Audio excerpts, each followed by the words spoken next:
Aming kawain dito guys. Ayan o. May naputol na tayo 5. 1, 2, 3, 4, 5. Ayan o. Dami.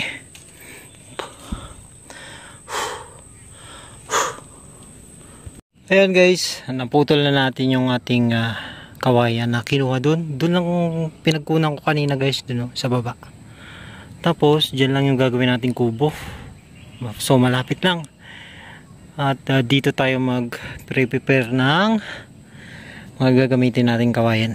Ayan, kinakayas ko na. Tanggalin natin yung mga buko. Ayan. Meron tayong 4 dito. Oras ay alas 4 na, medyo makulimlim na oh. Pero kaya pa yan. 1 oras pa tayo dito. At lilinisan ko lang to. Let's go guys!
Guys, tapos na nating linisan yung 4 na kawayan na yan.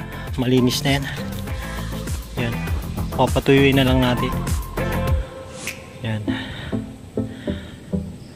Pag natuyo yan, kuunat na rin yan. Ayos na yan. So, yan guys. Hanggang bukas ulit. Sinubukan ko lang yung posting itayo doon. 2. Kailangan talaga makuha muna yung pinakamalaki. Yun yung pinaka-guide ko kung gaano kataas. Hanggang bukas ulit guys. Bye bye.